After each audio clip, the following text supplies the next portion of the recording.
पिछले 70 साल अमल में लाया जा रहा था,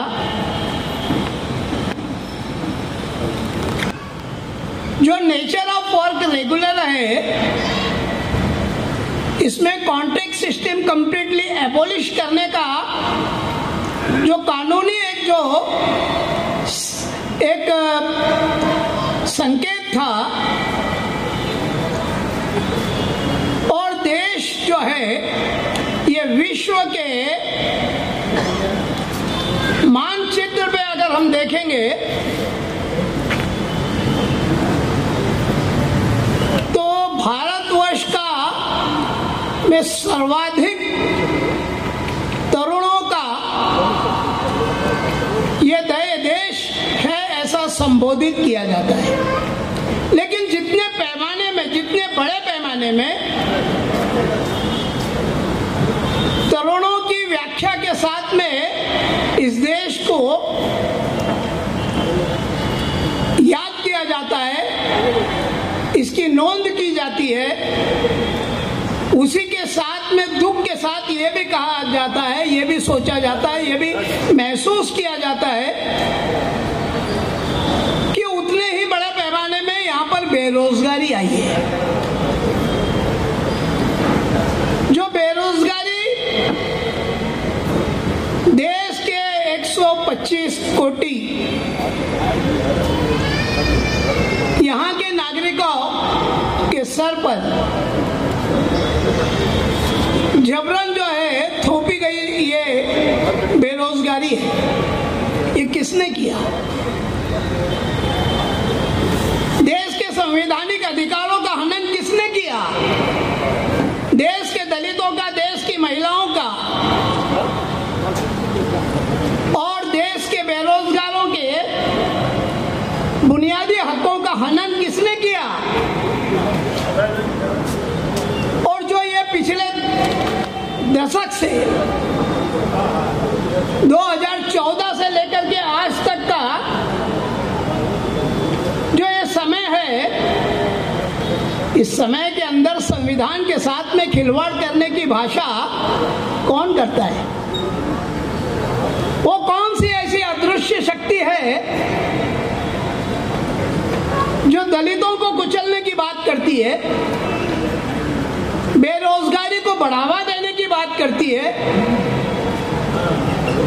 और कुछ मुट्ठी भर लोगों के हाथ में देश के बड़े बड़े उपक्रम जो है, फिर वो रेलवे हो, ओएनजीसी हो, या फिर मजदूर वर्ग का जो एक बड़ा तबका जो महानगर पालिका, नगर पालिकाओं के अंदर, कैंटोनमेंट बोर्ड के अंदर या जिला परिषद के अंदर या प्राइवेट सेक्टर के अंदर जो काम करने वाले जो मजदूर है, इन लोगों की कटौती की बात है। मैं नहीं समझ पा रहा हूं कि इस आने वाले लोकसभा 2024 के चुनाव में हमें ये महसूस करना पड़ रहा है कि हमें अब मोदी जी को हाथ जोड़ना पड़ेगा। वैसे भी हमारा जो समाज है, अगर आप कहीं भी चले जाओ, पूरे देश की ये बात है, तो ये जातिवादी, मनुवादी लोगों के साथ में कभी भी अपना हाथ बढ़ाता नहीं। कुछ लोग अगर हो गए भी हमारे लोग, तो वैचारिक भटकंती के शिकार है वो।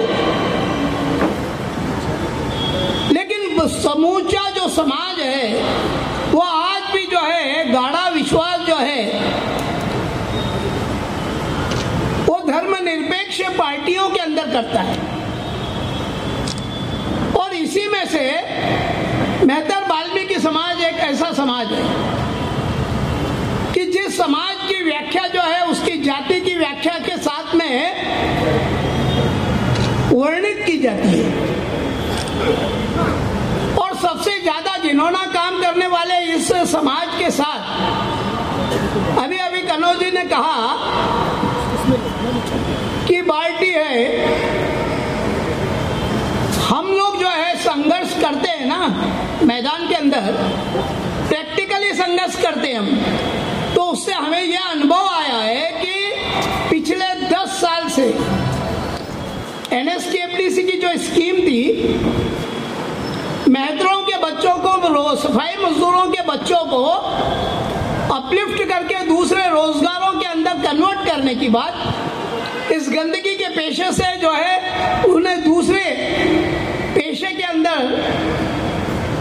आर्थिक मदद दे करके, उनके प्रशिक्षण को दे करके उन्हें पुनर्वसन करने की जो योजना थी, उसका तमाम पैसा जो है वो दूसरी अन्य योजनाओं के ऊपर जो है देश के ये प्रधानमंत्री, जो एक ही प्रधानमंत्री है, उनके मंत्री है या नहीं इसका भी कोई पता नहीं है।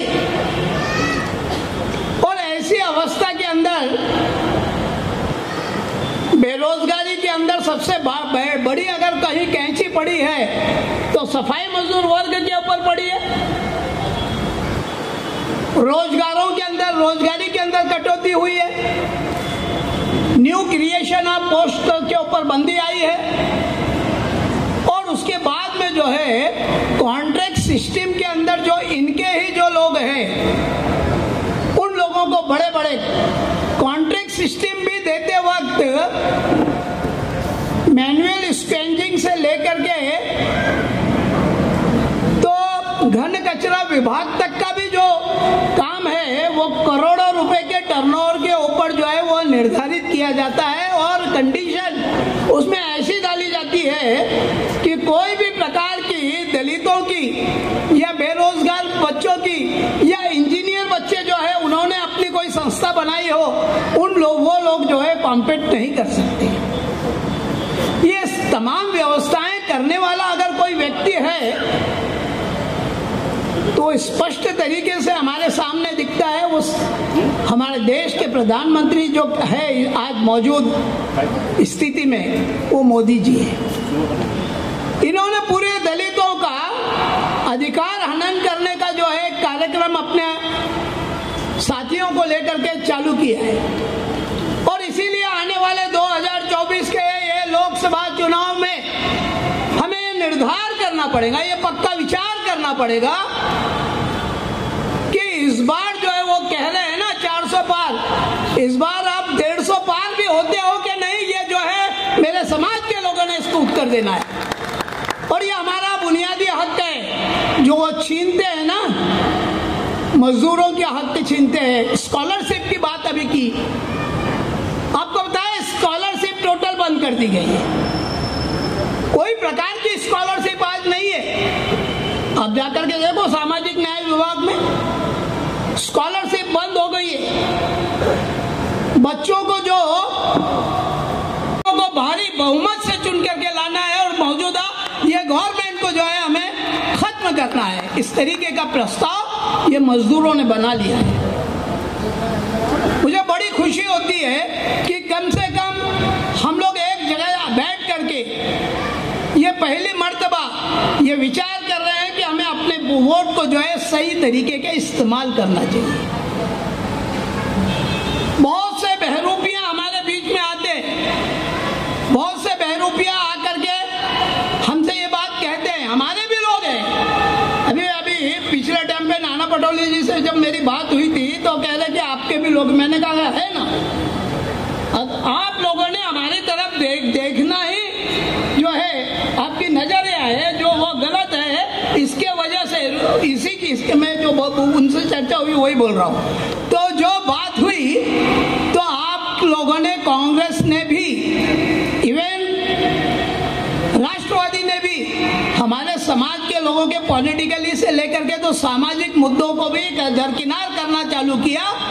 हमारे जो लोग काम कर रहे हैं उन लोगों को भी महत्व नहीं दिया। इसके बाद जो है वो हम लोगों को ये निर्णय लेना पड़ा। प्रदेश कांग्रेस वो लोग जो है वो लोग भी हमारे साथ, वो अब हम बर्दाश्त नहीं कर सकते। बीजेपी की गवर्नमेंट जो है वो गार्डनी है, इस तरीके का ठहराव मजदूर संगठनों ने और सामाजिक लेवल के ऊपर हम लोग कर चुके हैं। अभी अभी हमने पूरे महाराष्ट्र के अंदर हम पत्रकार परिषद ले रहे, हम जो है इंडिया अलायंस के उम्मीदवारों को मदद कर रहे हैं। उसके बाद में हम ये चाहते हैं मगरूरी की भाषा करते हैं, ये मगरूरी की भाषा जो है उसे हमको खत्म करने के लिए हमको जो है एकजुट से आने वाले ये जो लोकसभा का जो चुनाव है, इसमें इंडिया अलायंस के जितने भी उम्मीदवार हैं उनको भारी बहुमत से बेहतर वाल्मीकि समाज, सफाई मजदूर वर्ग, इनके जो है वोट हमको देने पड़ेंगे। और इस बार हमको अपनी गवर्नमेंट बनानी है, क्योंकि दलितों का उद्धार होना है, मजदूरों का उद्धार होना है, कॉन्ट्रैक्ट सिस्टम रद्द करनी है, और उसके बाद में महिलाओं के ऊपर के अन्याय के विरोध में हमको बोलना है। और सबसे बड़ी बात है कि पार्टी की तरज के ऊपर मेहतर समाज के लिए भी एक अलग से एक ये ऑर्गेनाइजेशन बना करके हमें भी फंडिंग दिया जाए। हमें जो NSKFDC का फंड नहीं मिलता है वो भी हमें बहाल किया जाए। जो ये गवर्नमेंट ने 10 साल से हमारा पैसा रोक दिया है, हमारे बच्चों का विकास रोक दिया है, हमारी स्कॉलरशिप रोक दी है, इसलिए बहुत बड़े पैमाने में रोष है हमारे समाज में। और निष्ठा के साथ हम जो है इंडिया अलायंस को मदद करने के लिए तैयार है, हम उनके पीछे हैं और बड़े पैमाने में हम जो उनको वोटिंग करेंगे। इतना ही मैं कहूँगा। नाना साहब यहाँ पर आए हैं, हमें उनको भी सुनना है। अपने 2 शब्दों को विराम देता हूँ। धन्यवाद।